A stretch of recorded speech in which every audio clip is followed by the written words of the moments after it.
Hi, my name is Lorraine Watry and welcome to my studio. I am a watercolor artist and I've worked with watercolor for 26 years now, and I thought I would start a new series of videos where I go over different tips, tricks, and techniques for working with watercolor. And hopefully these short videos will help you in your journey, and if you have a question or a technique that you would like to see, please comment below and I will try to accommodate that in a future video.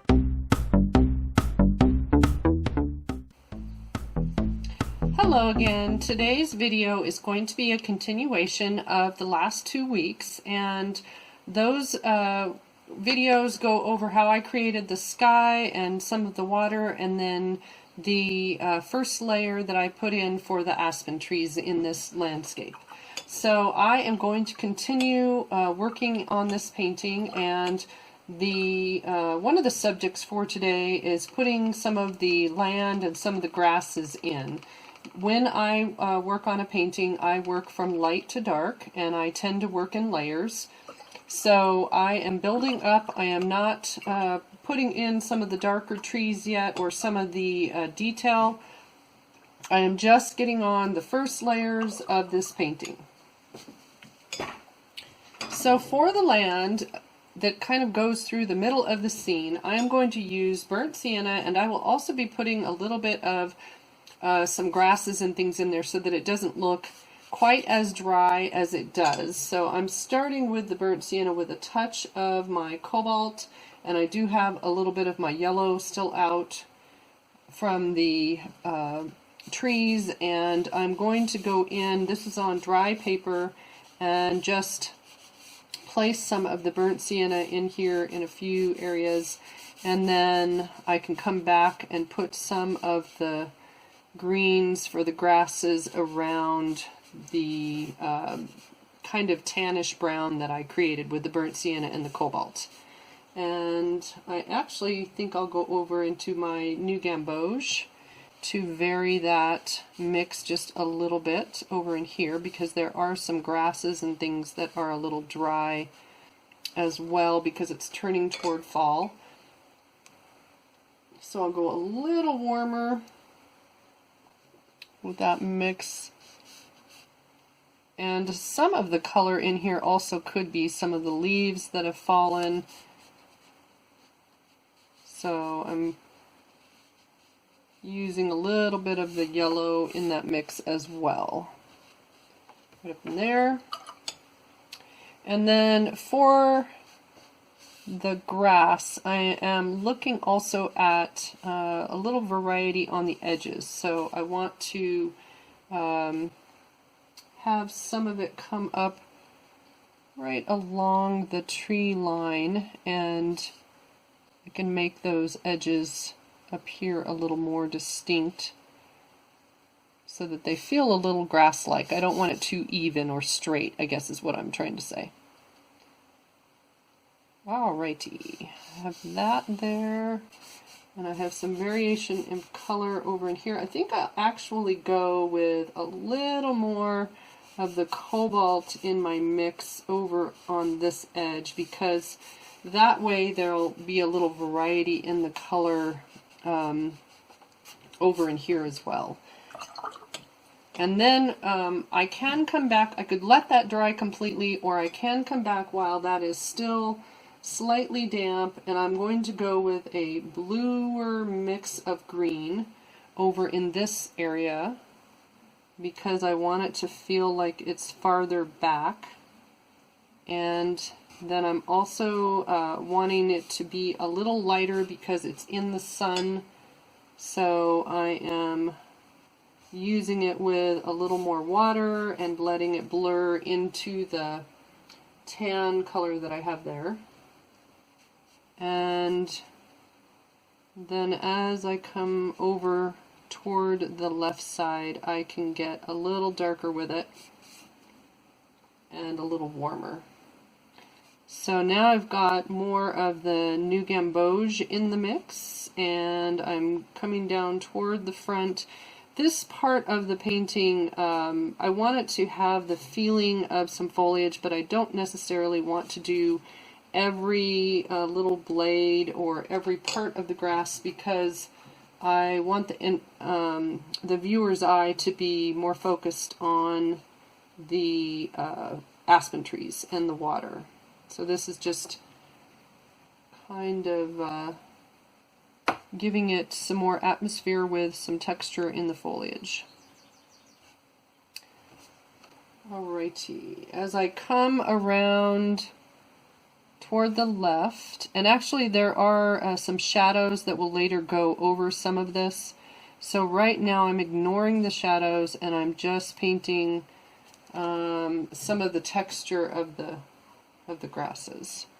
And in this area there is more of the grass that is in shadow than in sunlight, so I will probably be going back to my cooler blue mix here in just a second. And again, this may only be the first pass, so I may be coming back into some of this and adding some more.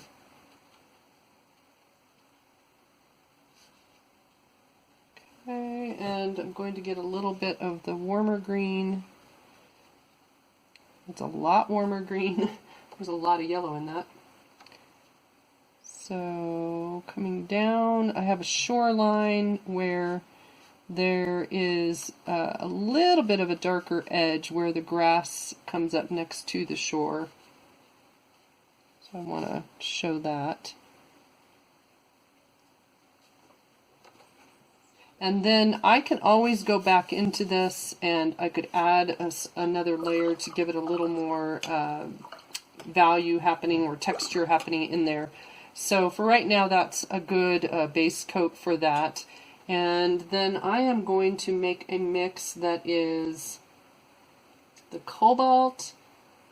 It's a muted kind of sage color. So I have my green and I have the burnt sienna that makes it sort of sage-like. And I actually think I want a little bit of a cerulean. So I'm going to get that out. That's a lot of cerulean. I don't need much. So what I'm looking at right now is the edge of the water. There is some algae type of feel of surface right in here going through. And so I am doing the lighter part and maybe a touch of burnt sienna here and there. And it could also be some of the leaves that have fallen, but it doesn't have a lot of warm or yellow to it. You could make it that if you'd like to. I'm kind of liking the algae sort of look to it. And so I'm placing that on there and going back to my cerulean. So that lighter color. Now the edge between this and the grass is really kind of dry. I wasn't working with very wet paint when I was applying the grass. If your grass area is pretty wet still, then that might be something that you would either dry with a blow dryer or wait a little longer before you would do this section. So I'm always looking at my moisture level on the surface to know whether or not I can paint an area or if I have to dry it or wait. Okay, and then round over here. Alright, so now I have some of the land in, I have a little bit of the marks of the grasses, and I've started a little more in the water. So where I would go next is I would probably start getting in some of the background trees. I do need for this to be dry before I can do that, so I'm going to dry it right quick and I'll be right back.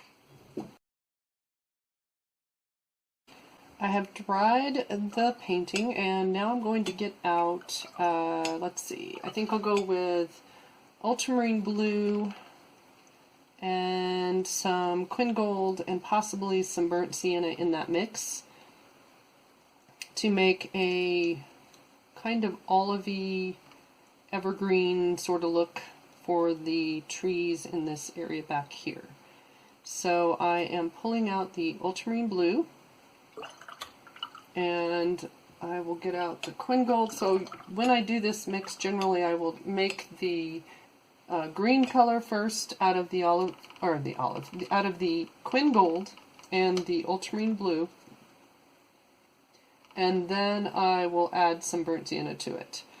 And my palette is starting to get a little messy. I can work with it, but at some point, if you're trying to do a painting and you're not finding room to put your paint out, it's usually better to go ahead and clean up the middle of your palette where you mix, or you could end up with colors you don't want. Alright, so now I have 3 colors out, and I'm going to go ahead and bring some of the Quin Gold into the ultramarine blue, and so now I've got an olivey green color. I want to go more on the blue side probably, and then a touch of the burnt sienna. And the burnt sienna, what it does, and actually I think I want to bring some more blue into it because I want it to, the mix to be look like it's a little farther back, which would mean it is a little cooler. But what the burnt sienna does in the mix is it neutralizes it or grays it down a little bit. So it's not quite as vibrant a green as what will be up in here in the main evergreen trees in that area. And then I can also vary it so it can be a little yellower or warmer in places, or it can be a little bluer in places. And I'm painting this on dry paper, and I also don't want this to be very dark. I don't want it as dark as what these trees in here will be, partly because these evergreens are in the sunlight and they are more lit, so they wouldn't have as much, they wouldn't have as dark a value, and then also because they are farther back, I want them to feel like there is more atmosphere between the trees back here and the foreground.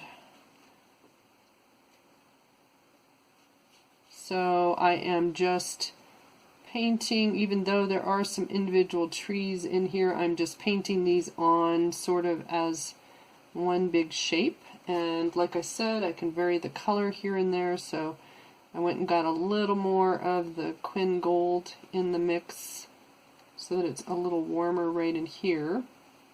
And then I can go back to the bluer area, or bluer part of my color right in this area. And I'm painting around the yellow, but I'm also going over the yellow in some places. And it's my upper edge that will make it feel like there are trees, so you don't want it too straight back up in there. And actually some of my edges right now in there are probably a little wide, but I'm not going to worry about it.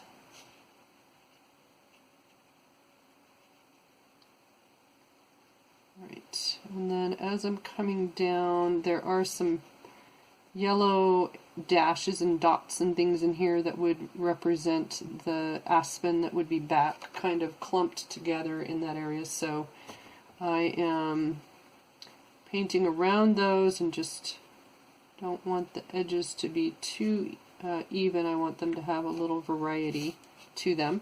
And then at the bottom I do have some mask on some of the trunks of a few of the aspens. So some of that will show up when I'm down in this area.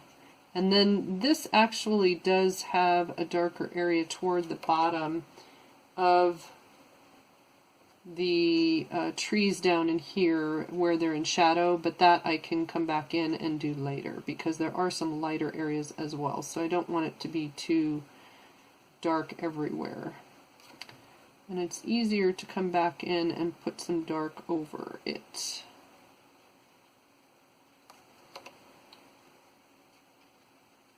Okay, so just that upper edge that I want to make feel like it's the top of a tree here and there. And then the bottom edge I am looking at the ground. So I want to have, I don't want it again to be too even, to have a little bit of variety.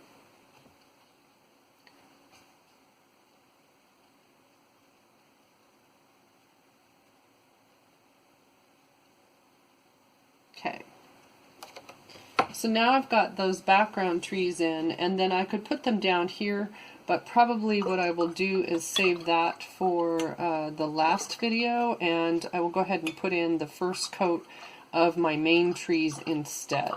And so for those guys, I'm going to be using the same colors. I'll be getting out some ultramarine blue and the Quin Gold, and then I probably will not be using any of the burnt sienna in the mix because I want these to be more vibrant. So I will just probably adjust the mix here and there so it's a little bluer in places and a little greener in places. So I'll start there, and I'm going to again sort of mix the trees together, so I'm not necessarily trying to paint each individual tree.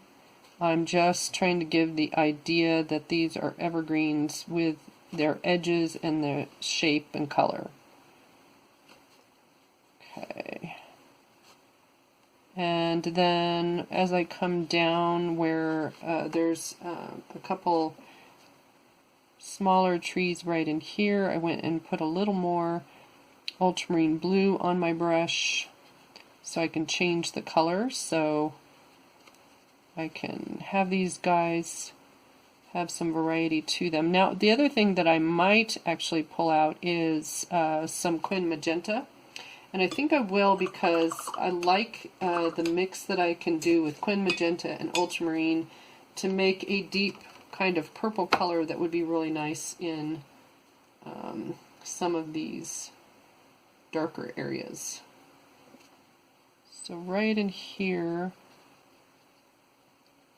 I'm using the Quin Magenta, and I'm looking at that bottom edge as well as I come down to make sure that it feels like the grass is hitting or is right near the bottom of those trees.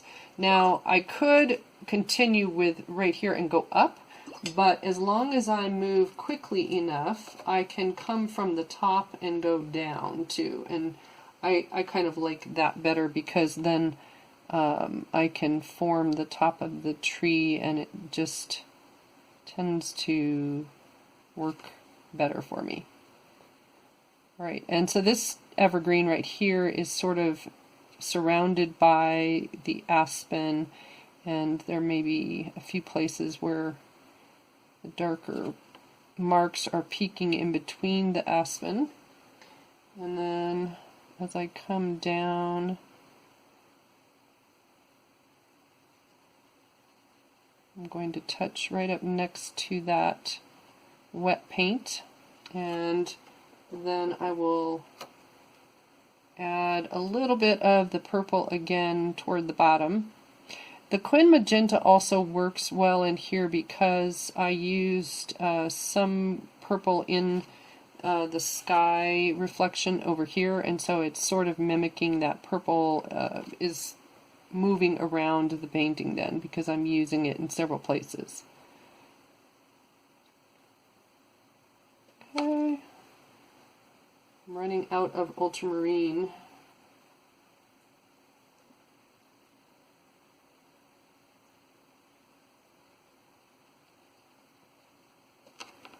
Now you could, if you wanted to separate some of these trees a little more, like this tree right here, maybe I will not paint that one just yet, and I'll let it have a lighter side on this left side because of where the sunlight is coming through the trees. I'm seeing that in my image up there.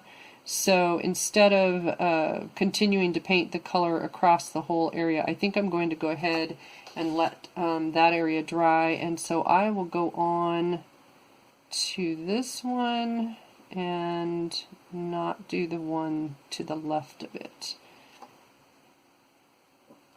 And that way I can lighten the color of the left side of the tree I just painted past, or didn't paint, I should say, didn't paint.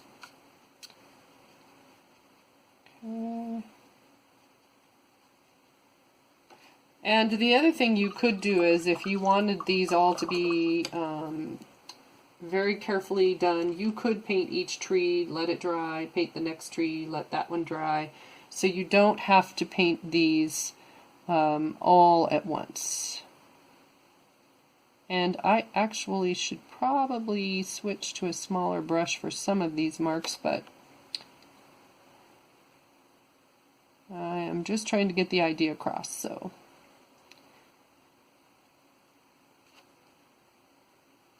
and this is a little bit of a looser way for me to paint. If I'm doing a more involved scene, or I wanted to take more time with it, then I might be a little more careful with some of the marks. But I want this to feel a little almost like plein air painting.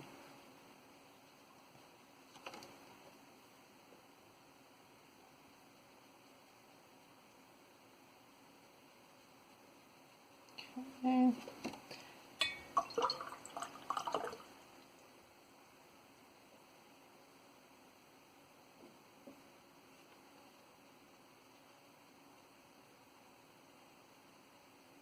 I am trying to vary the tops of the trees just a little bit so that they're not all the same height.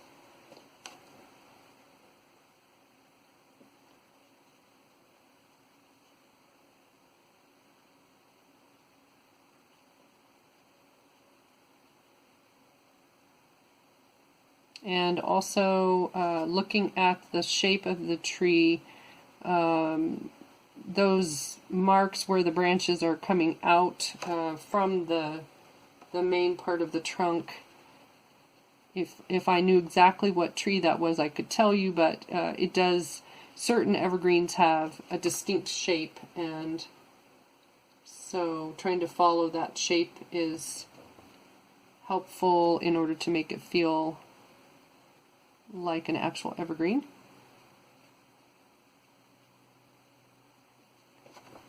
Alright, and then there is a smaller evergreen that is a little lighter and a little more in, just slightly forward of those darker trees. So I'm going to paint around that one.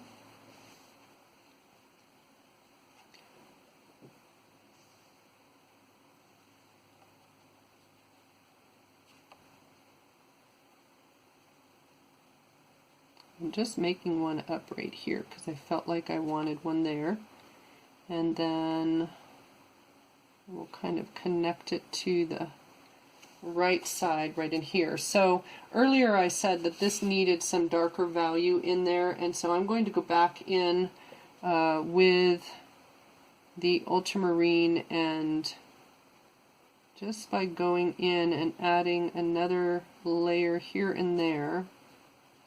And I'm using the ultramarine and the quin magenta, and I still had some of the quin gold on my brush. I think I need more of the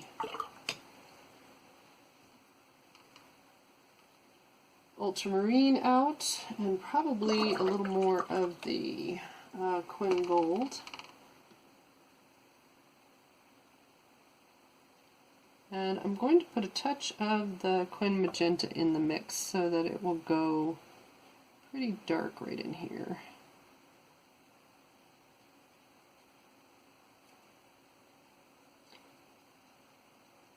And this value, even though you can't really tell what exactly I'm painting, is important to give shadow and depth to the scene.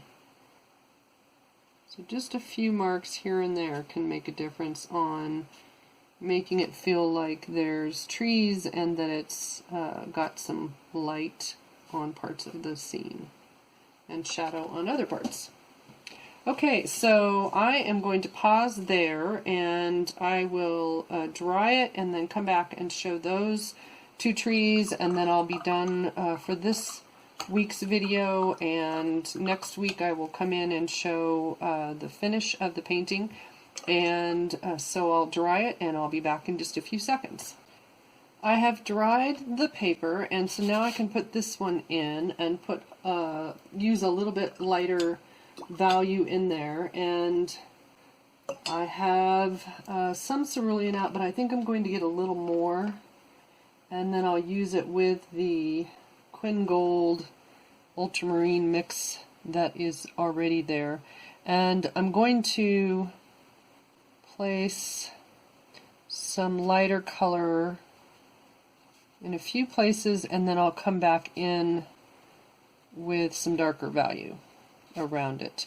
Now I could go ahead and put this on lighter and then let it dry, but I think I'm going to come in with the darker color as it's starting to dry so that it will sort of merge together just a little bit. And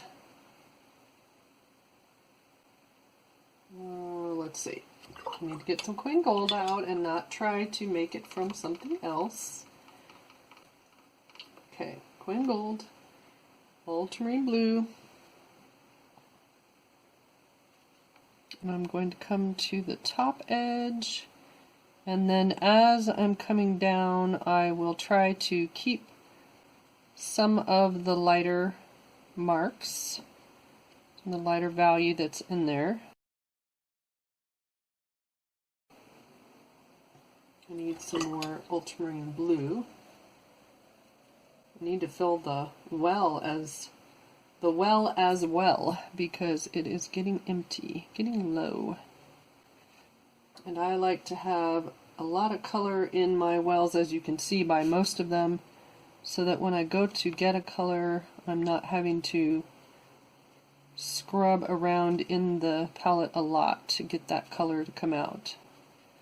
So this will have a softer edged feel between the light and dark values. If I had waited and let it dry and then come back with the darker values, then it would have had harder edged and probably a little more in focus feel.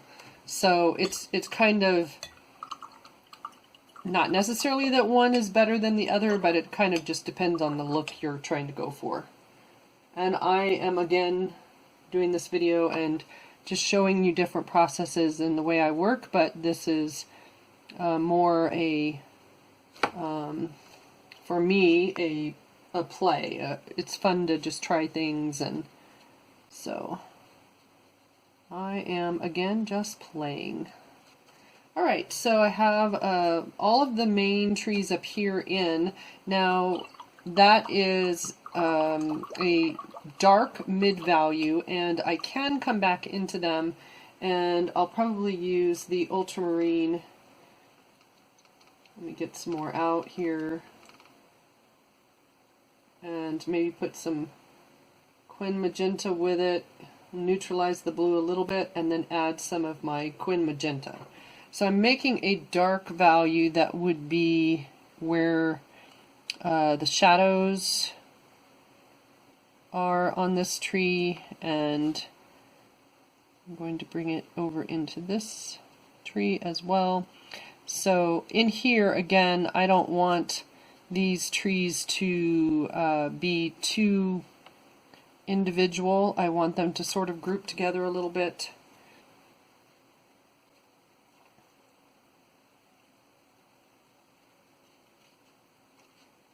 And I'm putting my hand in the earlier color, and the left side is the side that is sunlit, so I'm looking for areas where I can darken, and then down toward the bottom it's mostly the right side that's in shadow, but there's a little bit on the left as well. And then for the aspen themselves, what I will do is just come back, and I'll use a smaller brush for this. I was using my number 16, and now I'm using a number 4, and so just coming back in with a little more water in that mix. Color, I can come in and add a second layer. And by doing that, I am giving some definition to the trees And this is something generally I would wait to do, not necessarily right at this moment, but that way I can give the trees that are the foreground trees the feeling of layers, and that there are leaves on those trees in several layers. And so I will do that when I come back to do the final part down here. So the last thing, I would go back in and do some more shading in here, but instead of showing all of that, I will go do just a touch more on the dirt and grasses area. And my burnt sienna is a little messy there, so I'm going to go ahead and get some fresh burnt sienna out. And now, using my brush sort of as a dry brush type of feel to it, I'm coming in and adding a few marks here and there that will give this area a little more definition,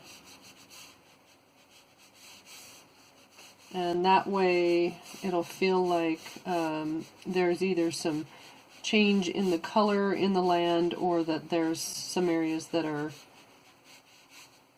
a little more in shadow or not quite as sunlit. And the last marks that I would finish down here, in fact I'll do a few of those for this video, is I will take my brush, my small brush, and I can come in and really start picking out some of those grasses without painting every one of them, just here and there.